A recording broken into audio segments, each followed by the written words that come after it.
Kan kira-kira menurut Bambang Susantono tuh ini bukan 490 triliun loh, hampir 1.500 triliun butuhnya.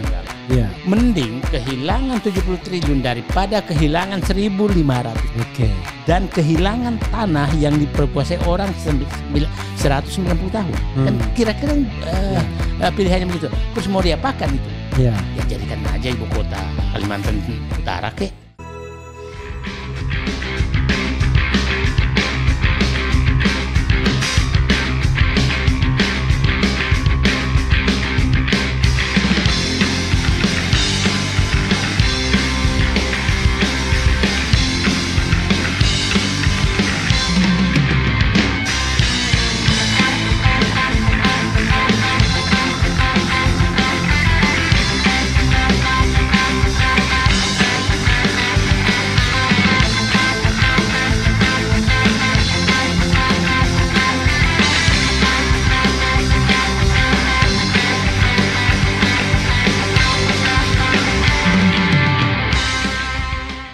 Jadi 2014 memang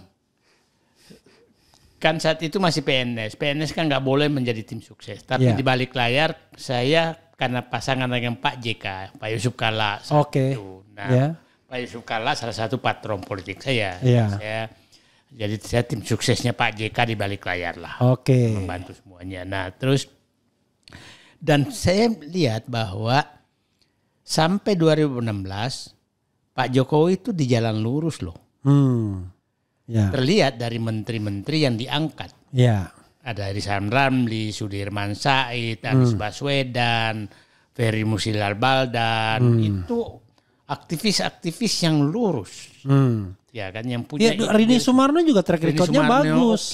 Iya kan. Orang-orang yang masih ini. Nah pada saat reshuffle pertama, kok ini nggak benar orang ini.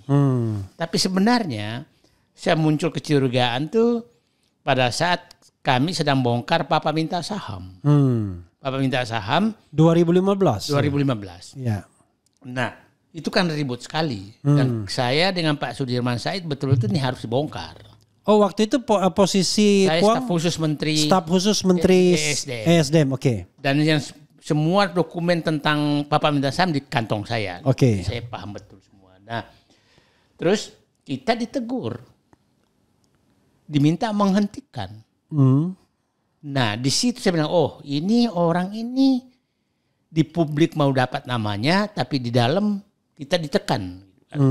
Disuruh menghentikan kasus Papa Minta Saham. Yang negor sih siapa? Pak Jokowi. Langsung ke Sudirman. Oke. Sudirman Said memberitahu saya. Oke. Nah, saya dipanggil saya lapor ke Pak JK. Dia bilang ini orang menurut Presiden itu apa? Dia bilang ini orang kuat semua di baliknya. Mas Refli masih ingat waktu saat itu pidato dia hampir maghrib, Pak. Dia itu maksudnya Jokowi. Yang menyatakan aku ora sudi namaku dipakai. Oke. Ketua keluar kata gitu. Padahal 2 jam sebelumnya kita ditekan untuk menghentikan. Tapi karena kita tidak mau. Jadi kalau begitu udah aktual betul ya. Kita nggak mau, kita harus lawan. Sampai saya menyatakan, saya rela dihilangkan oleh kekuasaan demi membongkar kasus ini. Saya katakan gitu. Saya akan hadapi. Nah, nyampe ke sana, muncul, aku ora sudi. Jadi ini munafik nih. Nah, di situ saya mulai ini nggak benar orang ini. Nah, banyak hal yang terjadi. Diminta mulai belok. Nah, jadi saya oke, ini nggak benar. Nah kita mulai setengah hati dan nah saya melihat ini ada beberapa ini dan saya Pak Refli saat itu juga kok mulai goyang-goyang nih saya bilang. Mulai goyang di tidak lagi pro benar ke Jokowi. Ya, karena 2016 kan saya kan udah keluar. 2015 bahkan saya udah keluar sebagai staf khusus kan. Nah, keluar staf khusus dari sana. Nah, terus ini mulai orang-orang jadi kita ini terpesona dalam hampir 2 tahun lah terpesona. Nah, sehingga saya tadi menemukan bukunya Pak harapan itu bernama Jokowi. Gitu. Nah, jadi ini bukti Pak Refli Harun pernah terpesona sama Jokowi, tapi mungkin karena akal sehatnya lebih menonjol, maka hanya 2 tahun terpesona, berbeda dengan sekarang masih banyak yang sadar terakhir gitu, termasuk Gunawan Muhammad sadar terakhir. Nah, sekarang orang menyatakan kenapa pindah ke ini? Saya bilang kalau orang sudah bekerja dengan tidak baik, maka kita harus pada saat itu saya mengundurkan diri macam-macam. Nah, tapi saya sebenarnya di jiwa politik tuh lama, Mas Refli. Saya waktu Reformasi 98 saya sudah anggota MPR DPR. Oke. Ya. Oh, karena waktu itu kan PNS ASN boleh. Boleh. Iya. Nah, saya saat itu jadi kalau orang menyatakan ya Fahri Hamzah tuh ya pendemo yang kita terima gitu loh. Jadi maksudnya saya di dalam dari luar gitu. Jadi di akhir masa pemerintahan Orde Baru ya? Ya masa Orde Baru saya ada anggota DPR MPR gitu. Berarti mulai 97 itu ya? 97, jadi umur 35 tahun. Jadi saya pernah jadi politikus pernah. Nah itu saya pikir di 2019 ini kan pilihannya hanya 2. Ya. Prabowo atau Jokowi. Saya sudah membaca di 2000 ini bahaya orang ini kalau terusnya. Kita ke Prabowo dengan harapan bisa melakukan perubahan. Wah, kita lihat perangnya kayak apa. Nah, tahu-tahu Pak Prabowo merapat ke Jokowi 2019 kan? Iya. Nah, jadi kalau orang menyatakan kenapa Said Didu ke Anies, bukan. Karena saat itu nggak ada lagi juga pilihan, ya kan? Nggak ada pilihan lagi karena Prabowo dengan Jokowi lagi, gitu. Jadi saya tidak pernah namanya boleh dicek. Saya itu nggak pernah anti Prabowo, saya anti Jokowi, gitu. Nah, karena Prabowo tim sukses pada waktu itu masuk namanya. Nggak masuk namanya, tapi tugas saya melebihi tim sukses. Kan di media kan saya terus muncul. Saya dekat dengan Sandi. Dengan Sandinya lebih dekat. Karena pada waktu itu, jadi memang banyak orang yang mendukung Prabowo bukan karena dia suka Prabowo, tapi karena anti Jokowi. Gitu. Nah sekarang banyak orang yang mengatakan ini segerombolan orang bodoh semua ini. Dulu tim Prabowo semua, tapi begitu ada Anies, balik ke Anies semua. Banyak kan tokoh kayak Habil Marati, mungkin Puang Said Didu, kemudian banyaklah orang-orang lainnya termasuk Habib Rizik dan lain sebagainya. Tapi sekarang yang menang Prabowo. Nggak menyesal Puang. Saya begini sih. Begini. Ada orang berjuang untuk kepentingan. Ada berjuang untuk memperjuangkan value, nilai. Dan orang yang memperjuangkan value tidak akan pernah merasa kalah. Ya kan? Nah, value yang kita perjuangkan kebetulan value dulu ada di Prabowo. Nah, Prabowo nggak pakai value kita cari yang ada value-nya sama. Anies. Nah, sekarang apakah Anies menang? Apakah value itu hilang? Jadi penegasan itu adalah value Prabowo hilang ketika dia gabung sama Jokowi. Ya, value itu hilang, gabung Jokowi. Malah menurut saya terdegradasi sangat jauh. Nah, pertanyaan saya sekarang adalah apakah Prabowo bisa kembali dengan value-nya? Yang saya selalu menyatakan, saya dengan beliau itu saya ada 5 value Pak Prabowo yang saya pahami. 1, dia punya patriotisme. 2, punya nasionalisme. 3, punya rasa keadilan. 4 adalah dia punya rasa kerakyatan loh yang tinggi sekali. Yang 5 adalah bahwa dia sebenarnya orang demokratis. Dia demokratis. Nah, saya saksi sejarah Prabowo itu. Bukan jangan sampai orang menyatakan muji-muji. Waktu mau beli Kiani Kertas. Saat itu saya sesmen BUMN. Datang Nelu, Dirut Mandiri. Pak Sesmen, ini ada yang mau membeli utangnya PPN di Kiani Kertas. Siapa? Pak Prabowo. Saya bilang ini gede ini, 3,2 triliun saat itu kira-kira. Enggak, dia punya uang cash. Datang Ya saya mau beli. Saya tanya, Pak, buat apa Bapak beli? Ini kan perusahaan rugi. Dia bilang, kalau ini dibeli asing, maka bandara yang dimiliki Kiani Kertas bisa dipakai untuk pesawat asing. Wah, ini nasionalismenya oke benar orang ini. Kan pasti rugi. Yeah. Saya menganggap ini pekerjaan besar, beras. Besar. Jadi saya minta Pak JK, Pak ada laporan nih. Oh ya bagus tuh. Suruh ke sini, akhirnya ke JK yang menangani karena saya anggap ini pekerjaan. Nah, di situ saya cek nasionalisme dia oke banget dan patriotisme. Nah, sekarang pertanyaan saya, kalau Pak Prabowo kembali ke dirinya, maka saya punya harapan. Kemarin ini kan tertutupi oleh Jokowi, gitu kan. Nah, sekarang gitu loh. Nah, bukan terjadi persaingan. Karena sama-sama value-nya. Dan saya agak percaya Pak Prabowo muncul value-nya kembali dengan dirinya dengan secara belum ini menolak IKN tanda kutip. Oke. Nah, itu Buang sudah pastikan IKN itu tidak akan lanjut. Saya pastikan karena itu pilihannya. Saya pastikan betul bahwa itu tidak akan lanjut. Kalau mau diapakan, saya begini hitungannya.